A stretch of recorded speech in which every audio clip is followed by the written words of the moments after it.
आज मैं आपके लिए साहित्य और इतिहास के सबसे दमदार और यादगार पलों में से एक लेकर आया हूं।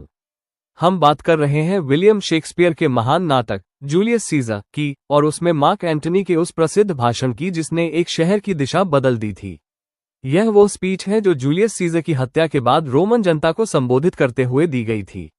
ये केवल शब्द नहीं है, यह वाक्पटुता रिटोरिक की शक्ति है। ये दिखाना है कि कैसे एक वक्ता स्पीकर अपनी भावनाओं और तर्क से लोगों के दिलों और दिमागों में आग लगा सकता है। ऐ मेरे दोस्तों, रोम के नागरिकों, देशवासियों, मुझे सुनो। मैं यहाँ सीजर को दफनाने आया हूँ, न कि उसकी प्रशंसा करने।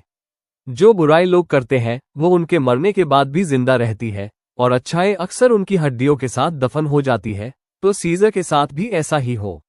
उस सम्माननीय ब्रुट्स ने तुमसे कहा है कि सीजर महत्वाकांक्षी था। अगर यह सच था तो यह एक बहुत बड़ी गलती थी और सीजर ने इसके लिए दुखद रूप से जवाब दिया है। यहाँ ब्रुट्स और बाकी साथियों की अनुमति से, क्योंकि ब्रुट्स एक सम्मानित व्यक्ति है और वे सब भी सबके सब सम्मानित व्यक्ति हैं, मैं सीजर के अंतिम संस्कार में बोलने आया हूँ।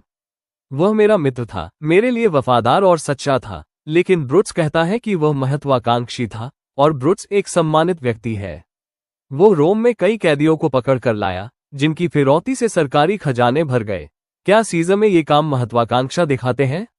जब भी गरीब रोए हैं, सीजर की आंखों से आंसू बहे हैं। महत्वाकांक्षा तो और भी कठिन होनी चाहिए।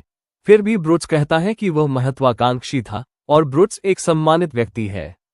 तुम सबने देखा कि मैंने ल्यूपर्का पर्व के दिन 3 बार उसे एक राजा का ताज पेश किया, जिसे उसने तीनों बार मना कर दिया। क्या यह महत्वाकांक्षा थी? फिर भी ब्रुट्स कहता है कि वह महत्वाकांक्षी था और निश्चित रूप से वो एक सम्मानित व्यक्ति है। मैं यहाँ ब्रुट्स की बात को गलत साबित करने नहीं आया, बल्कि मैं यहाँ वो बोलने आया हूँ जो मैं जानता हूँ। तुम सब उसे कभी प्यार करते थे और बिना किसी कारण के नहीं, तो अब कौन सा कारण तुम्हें उसके लिए शोक मनाने से रोक रहा है? मुझे थोड़ा सब्र दो। मेरा दिल वहां सीजर के ताबूत में रखा है और मुझे तब तक रुकना होगा जब तक वो मेरे पास वापस नहीं आ जाता। मैं सीजर की वसीयत पढ़ने जा रहा हूं जो उसने अपने खजाने में रखी है। यह वसीयत रोम के नागरिकों के लिए है और इसमें उसने अपने धन और संपत्ति का विवरण दिया है। मैं जूलियस सीजर, रोम का सम्राट, अपनी वसीयत में ये घोषणा करता हूं कि मेरे सभी धन और संपत्ति रोम के नागरिकों के लिए है। मेरे सभी बाग, मेरे सभी घर, मेरे सभी खजाने, सब कुछ रोम के नागरिकों के लिए है। तुम सबने सुना है, रोम के नागरिकों, सीजर ने तुम्हें अपना धन और संपत्ति दिया है। वो तुम्हें प्यार करता था और तुम भी उसे प्यार करते थे। अब तुम उसके लिए शोक मनाओ और उसकी मृत्यु का बदला लो। हाँ, हम सीजर के लिए शोक मनाएंगे। हम उसकी मृत्यु का बदला लेंगे। हम ब्रुट्स और उसके साथियों को सजा देंगे।